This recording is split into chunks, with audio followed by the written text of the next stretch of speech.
Hello, I'm Jared. And I'm Ebony, and this is his And hers, Warhammer 40K. Yay. We are back after a long hiatus due to some serious technical issues for those who saw our Dark Imperium video. We had to take a break until we could get some new equipment. Hopefully this looks and sounds much better than it has previously. But in that time, the reading has not stopped. We've read so many things. So this will technically be about Godblight, the third Dark Imperium book by Guy Haley. But Ebony has in that time also read Plage War, the second book.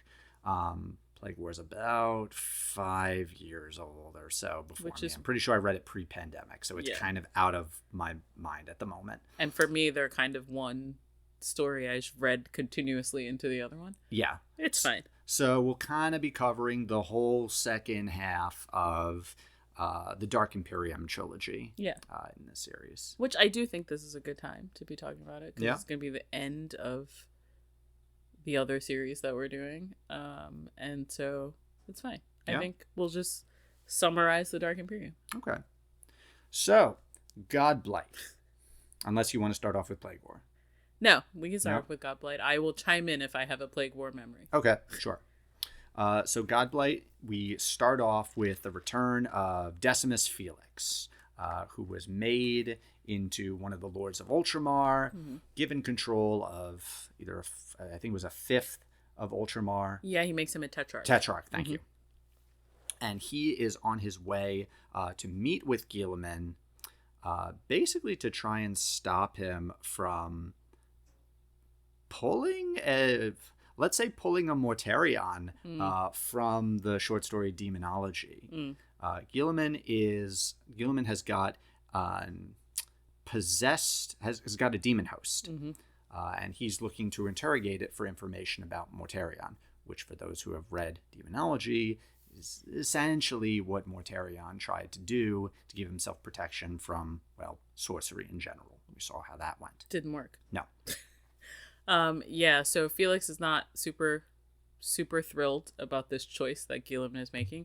But Guilliman's been making a lot of interesting choices at this point in his life. Yeah. Yeah, he's kind of being pulled in a bunch of different directions in terms of his value set, while still continuing to try and justify it with, having to deal with the politics of the Imperium. We hear about the Sotharan League, which is basically the world's post in the 10,000 years between when Ultramar controlled Sotha and when it kind of shrunk post-heresy. The Sotharan League was this entity that developed in that time. Felix had it crushed. So that was an interesting start to the book. And so, we get Guilliman arguing with this demon while a Grey Knight and Donus Maxim, who's a librarian of the Aurora chapter, sort of help him handle this. Yeah, I think it's a pretty cool opening scene. I didn't have as much of the Sotharan League background at the ready when I read it at the time, so it wasn't as impactful, but yeah, I do remember that. You read The Great Work, right? Or did I did the call book, right? Yes, that was on Sotha. Okay, I did read it. Yep. And did we cover it? I think we did it for the show. Possibly. Maybe? Yeah. I don't know. So I thought that was fine. I think I'm enjoying that we get to stick with Felix throughout this series, because he's kind of like I think if this was your first entry into modernish Warhammer, I mean, it wouldn't be. Yeah, but if it were, I feel like you get the arc of what it's like to be a Space Marine and a little bit of the politics that's happening at the time around Guilliman, but you get it through relatively fresh eyes. And so I like that, and I like Felix. Yep. Yeah. What was the next part that happened? They're sort of jumping around a little bit from what comes to mind. We get a very interesting scene of the planet Noxia. So Noxia was part of the Scourge stars. Basically, when the Death Guard first came out around Ultramar, they conquered 3 star systems, one of which was Noxia. And we get a very neat little scene between 2 kids who grew up on Noxia There's a bit of a tongue-in-cheek reference where they say, well, it's technically a demon world, and time works weirdly on the demon world. So 100 years has passed on this demon world, but only 12 has passed in the rest of the galaxy. Oh, is that to fix the time situation? That's the retcon okay. Reference there. Very cute. Which I didn't get that because I hadn't read the previous version. Like, this is my first Dark Imperium. It's not. You read the other two. But, let me rephrase that. I mean, you read post-retcon. The post-retcon versions of Dark Imperium, which already took that difference into account. We get some really neat little scenes of just kind of Nurgle society between them. Yeah. Where, like, you would never... You have to check that the things that you're eating are dirty enough. Enough so that you can take in the appropriate gifts of Nurgle. Yes. You would never think to cook something. Yeah, because you would kill all the gifts. Right. To curse someone out is to say, get well soon. Yeah. Very cute stuff. I could see a critique that it's almost a little too playful, especially if you would compare it to the presentation and say Lords of Silence. That it's too silly. Yeah. Yeah. I mean, I thought it was cute. It was fine. I would say it sort of shows that Lords of Silence was about the Death Guard. Mm-hmm. This is about Nurgle demons. Yeah. And those are two different things with different cultures, overlapping values, but Nurgle demons, for the most part, are very jolly and happy and love their puns and love the sort of ridiculousness that they embody. Yeah, and I feel like the Death Guard are kind of like grumpy and serious. They get it from Mortarion. Yeah. It's very grumpy. Yeah. That scene ends, though, with the children finding an assault from Tzeentch demons. Mm-hmm. Now, I know this because it's part of the greater... lore. I believe it's called the War in the Void, and basically as the Scourge stars, Nurgle is building up this tiny little empire, the three other Chaos Gods get jealous and they have an outright attack against it. It starts with Khorne. We see the Tzeentch side of it. Slaanesh kind of hops around helping both sides of this. Very Slaanesh. Right, but the whole point of this is this becomes Nurgle's focus. Okay, so there's some tension between the... Yeah. Right. This is not Mortarion's focus. Yeah. And we see that reference in this book. Yeah. Kugoth, I believe, is sent to Mortarion to say, hey, we've got other problems. Yeah. You've got to come help us fight these other demons. And Mortarion's like, nah. No, I'm going to continue to take Ultramar. Yeah. And there's a little bit of Mortarion Typhus tension about the same thing as well. I think I mixed them up. I think it was Typhus who was sent to have him return. I actually think you're right. I think it's Typhus who tells Mortarion to return, and Mortarion convinces Kugoth to not do it. Yep. There's a triangle of like conflict there. Right. And so Mortarion kind of bullies Kugoth into doing whatever he wants. Kugoth has a demon who's against this action too. Radagast? Yeah, Rainfather. Well, so Radagast Rainfather is also a great unclean one. Like, and he is a chief rival of Kugoth. Radagast is very old lore. I believe he was actually the first model of a great unclean one. And he's much cooler, like weirdly suave at times. Yes. And Kugoth hates him. Radagast has been around a while. He's the more conniving one, and is very much like, you really should do what Nurgle tells you. Don't be following this Mortarion guy. It's not going to be good for you. Doesn't help that he just kind of sits in his soup. Yeah. Kugoth is making a thing. It's important. It's a major plot point. He's cooking up a special something. Yes. And whenever Radagast appears, he appears inside Kugoth's cauldron. Yes. Like he's just floating in it, chilling, eating things, spinning in it, potentially ruining it. But at one point he improves it. He makes it a little bit better, and Kugoth is mad about it. Correct. He's salty. It's cute. I like all of the Nurgle components of this book. Mortarion is basically convinced Kugoth to create poison. Well, two elements of it. I might be confusing this. There's the poison that will be used to kill Guilliman, and it is a storm. That's what it is. Kugoth creates a storm from Nurgle's cauldron that will block teleportation and orbital bombardment around Ajax, I believe this is. Yes, we're on Ajax, yeah. And so the idea is they won't be able to get support down onto the planet. Guilliman will come there looking for Mortarion. Mortarion will poison him with Kugoth's Godblight, and that will kill Guilliman. Right. So they think. Right. So you've got this double trap situation going on where Guilliman's, as I know I'm walking into this trap, but it's to trap Mortarion. Mortarion's like, he's walking into my trap, and I'm going to trap him. Yeah. It's just like... But then there's a little bit of Mortarion being like, of course Guilliman knows it's a trap, but if I know that he know that I know that it's a trap, then it's a double trap, and then we're both trapped. It's very Mortarion. There's a little bit of him back and forth. I'll admit I didn't love it that much. It went on a little long. Yeah. You know, like, and in general, while I do really like the Nurgle demons, I don't think the presentation of Mortarion in this is that great. Especially compared to his presentation in Lords of Silence, as well as his presentation during the Siege of Terra. Long story short, I think Chris Wright does a better job with Mortarion than Guy Haley does.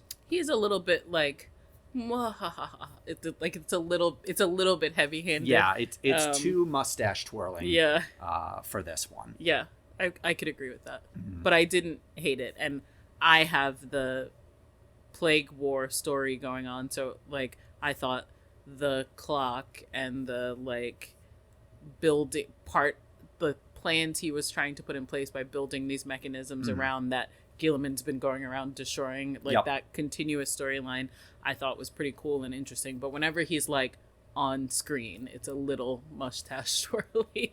Yeah, but I didn't hate it. It just isn't as serious and thus a little bit less scary than you want Mortarion to be, but that's a small gripe.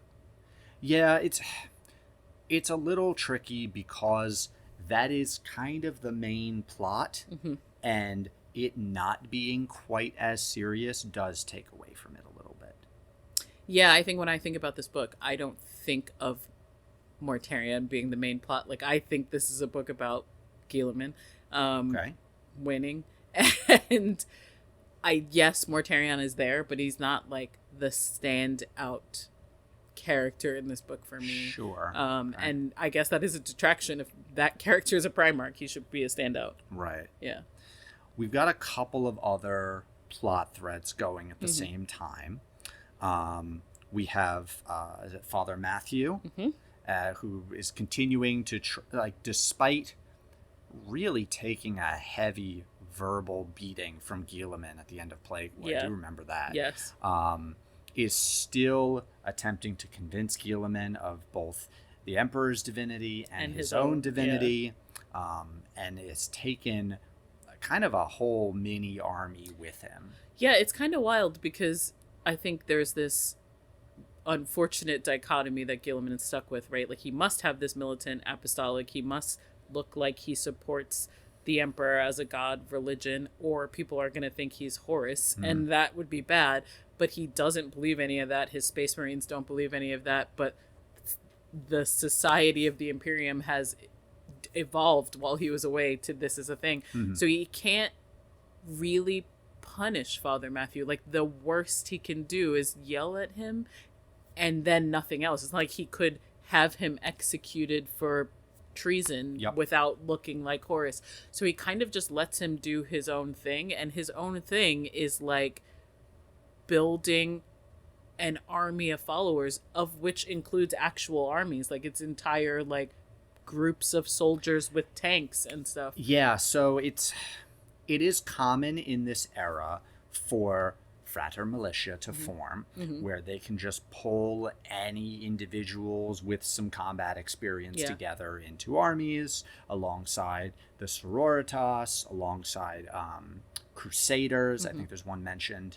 Well, he's in got the this book. Sororitas lady with him from the previous book, which you probably will have forgotten. But like, there was that girl who had some like saintly power, Oh, yes. and she was being protected by a sorority, right? Like, there was that whole thing. So he's got like a couple of Sisters of Battle with him, right? But what he also has is an entire Imperial Guard regiment. Yes, that's new, because I think it was mentioned that they had some sort of battle in part of this whole push that involved that regiment and some of the Sisters of Battle. And Father Matthew, he has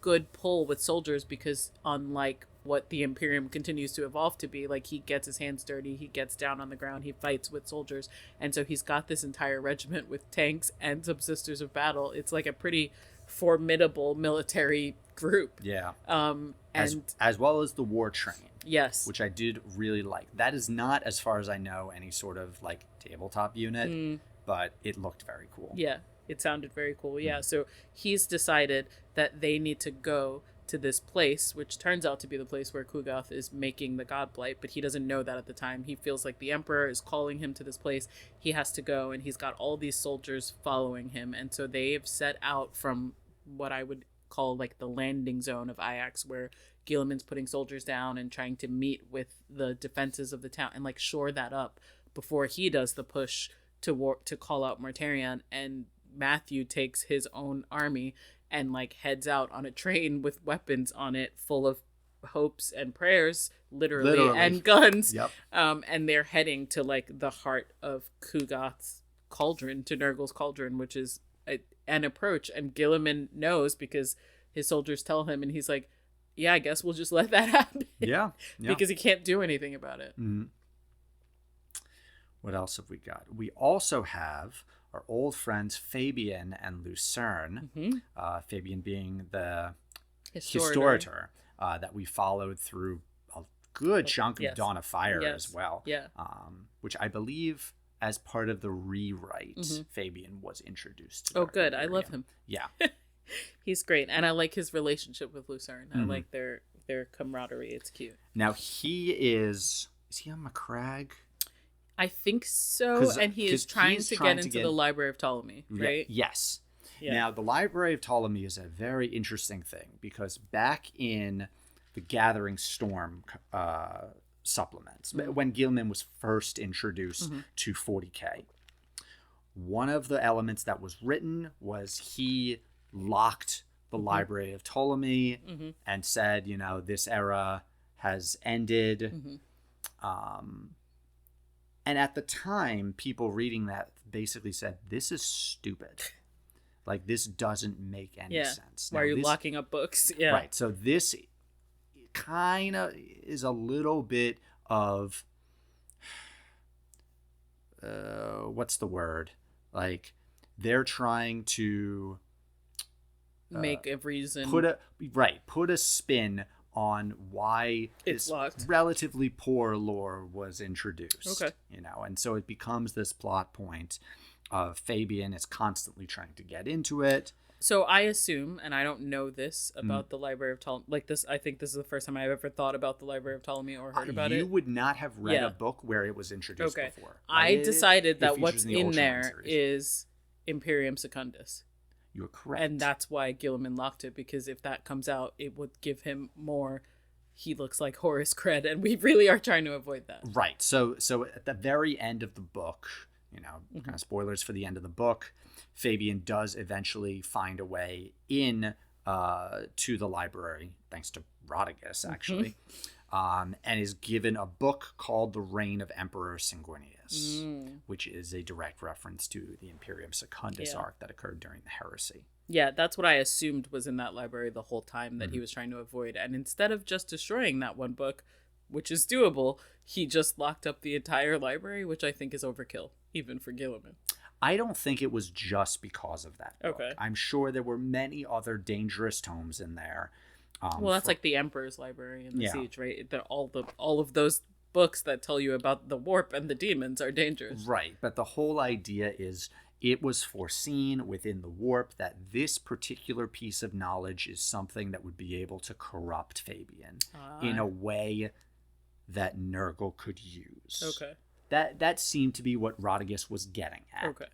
since we jumped ahead to Fabian getting into this library and sort of the end of the book, can I talk about my favorite part of this book? Sure. It's so she would adorable. not stop talking about this over and over again. Like she was on the floor laughing. It's so about cute. It. She loves it. So Fabian is in his like whole dormitory on what I think is McCrag. We decided it's McCrag, right? But like a war is going on and blah blah blah, and there are like demon alerts all the time at night, right? Like the librarius is there. They're trying to keep out this demon incursion because obviously Nurgle is taking over Ajax. And so Fabian's like in bed reading, and there's a tap tap tap on his window, and he's like, "What is that sound?" And he's like, "Tap tap tap" on his window, and he gets up and he opens the window, and it's a tiny Nurgling. And he's like got a tentacle arm, and he's licking the window, and he's like, "Come with me. Come with me." And so then Fabian's like, "I gotta kill it. I guess I have to kill this thing." He sounds the alarm. He breaks the window. He goes running outside. He's chasing this waddling little Nurgling. It's great. That's kind of how they discover that there is like a demon incursion happening. And then there's a whole war, and like Lucerne has to save him, and because they run into some tallymen. Yeah, they have to do a whole fighting thing. And then the best part of the entire fight scene, which the fight scene's badass, there's lots of great Space Marine demon situation happening. It's all over, and you think it's over, and then there's like a little spotlight in a corner of the field, and the little Nurgling is creeping away. He's like, "I'm sneaking. I'm invisible. No one can see me." And then he has to get killed by a librarian. But it was adorable. I loved it. It's my favorite thing about this whole book. Thank you very much. Okay. You're welcome. Well, it was great. Yeah. It's this little feet creeping. They're so cute. Now, I would say mine is perhaps equally as cute, and I did enjoy it quite a bit, is we get this little almost side arc in the middle of the book involving a Nurgle demon that Kugoth brings on board called the Tattle Slug. Oh, yeah. And it's kind of just a brain parasite. You gotta eat it, though, and that part's weird. Yeah. It's gotta get in you. Yeah, it doesn't seem to have a problem doing that, though. I don't want it basically gets into Imperial Guard officer and is able to pick up on a whole bunch of information to feed it back to Mortarion, but this leads back into the whole I know that he knows Xanatos Gambit type thing.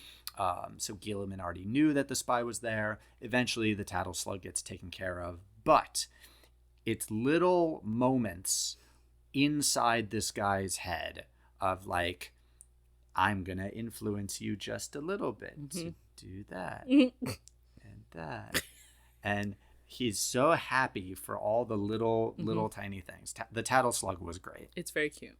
It is very cute. See, it's not just me and my tiny Nurgling. Fine. War in the Rift, that's what it was. That was when the other three Chaos Gods attack the Scourge War in Stars. The Rift. Okay. All right, so now we're full on war. Yep. Guilliman's on the planet. Yep. He thinks he's walking into Mortarion's trap, and they are going to have a big fight. It's a big thing. Right, so he brings in a whole bunch of librarians as well as his Eldar ally to create kind of a void shield around the two of them. Our custodes are there. Custodes. Yep. It's terrible. Colquan. Yeah. Who's eternally grumpy, but he's kind of changed his mind. I think Guilliman's wearing on him. He's growing on him. Yeah. Colquan, especially. I recently was looking back on some of his presentations during Dawn of Fire, and he's changed a lot. He's very intense in the first Dawn of Fire books. Yeah. So he warms up to Guilliman, I think, which is fine. Do you want to do the big fight, or are you doing the big fight? Or do you want to do the War Train big fight? There's so many big fights at the end. Yeah. So the big fight between Guilliman and Mortarion, Mortarion pulls out Silence, I believe. Yes. Which definitely looks very different from how it used to. Chain Scythe, if I recall. They have a big fight. Mortarion manages to get the Godblight syringe into Guilliman and kind of pull him into Nurgle's garden. Yeah. Which is an interesting, series of scenes. Yeah. But he's saved by the supposed spirit of the Emperor burning away, parts of Nurgle's garden to free him. And at the same time, Matthew and his, Plague Marines, I actually think it's not Plague Marines, his war train, there is a group of Space Marines led by Felix that are trying, I believe they're trying to get to support Guilliman, or they're trying to get to the cauldron. That's right. At the same time, but they can't get there because of general Nurgleness. But Father Matthew's war train distracts the demons. They start a fight, and so then Felix and his Space Marines are like, I guess we got to get on that train and protect that train because it seems like it's working. Right. So then they join forces together. So now it's Felix's Space Marines and Matthew and his army of Imperial Guard. His Ministorum forces. Yeah. Who are taking heavy losses as they approach Kugath's cauldron. And then they finally get inside, and it is full on Kugath versus Father Matthew, which is kind of wild. They have a full-on conflict. Yeah. We lose some Space Marine characters that we've been following for a while. We think Father Matthew is dying, he dies. They disrupt the cauldron. Kugath is, I think, banished back to Nurgle's garden. Yeah, so he's killed, not sort of permanently. But he has a pretty painful death that he has to deal with, and an even more painful rebirth in the garden, right? Because you start small and you just get bigger. But he's stuck inside a pod. Yeah, and Rodriguez is there making fun of him the whole time at the end. But so Father Matthew takes out a greater demon of Nurgle, which is pretty impressive, and perhaps, I don't know, there is Emperor magic and he's blessed by it. And so they think he's going to die. Felix does survive. He loses some friends. And then we end up with Father Matthew surviving. I don't actually know that he dies at the end of the book, but he does get to have a conversation with Guilliman from what is his deathbed. Yeah. And it's interesting. I can't recall if he actually dies. I think it's left as a cliffhanger for us to decide. Cliffhanger is what I just said. I think it's left as a cliffhanger for us to decide whether or not he's going to die. But I think you are left with the impression maybe that he is going to die. Let's see. But Ajax is saved. But really never going to be the same again. That probably wouldn't be in your notes because it's not a big deal. It just is the very last Matthew interaction with Guilliman. Ajax is saved. Mortarion has turned tail and run away. Kugath is banished back into his pod to regrow into his demonness and be teased by Rodriguez for a long time, I'm imagining. The last we see... Matthew's dead. Matthew's dead. Yeah. The last we see of Fabius is he's in that library and he gets that book from... Fabian. He gets that book from Rodriguez. And we know that it's a book about Imperium Secundus, but we don't see him falling to Nurgle. Right. And so there could be more. True. Yeah. Okay. So scores. Final scores. I'm giving it an 8 out of 10. Okay. I think it is a fine end to the Dark Imperium trilogy, which kind of had a weird run, as far as trilogies go.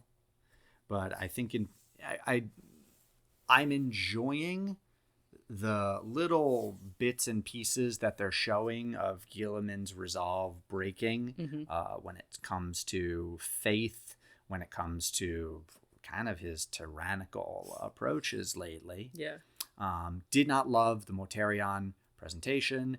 Did love the Nurgle demon presentation. So, best book? No. But very solid enough, I would say. I would give it an 8.5, and I might even bump that up to a 9 for the Nurgle presentation. I agree with you on the Mortarion presentation, and I like the conflict that Guilliman is having. I like that he's kind of a little bit stuck in this place of what does he do, how does he deal with it, and I would love to know how he feels about surviving the Godblight. What does he think that is? Yeah. What does he think that means? And so...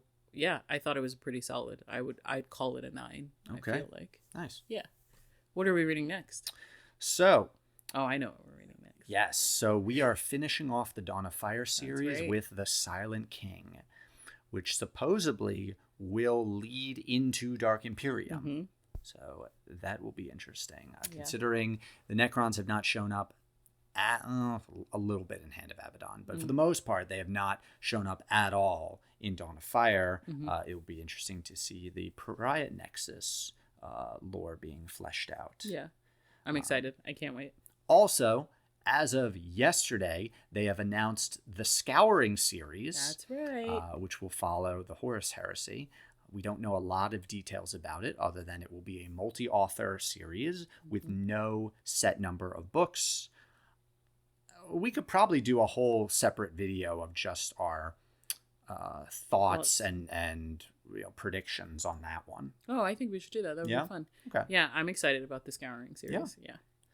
All right. That's all for now. See you next time.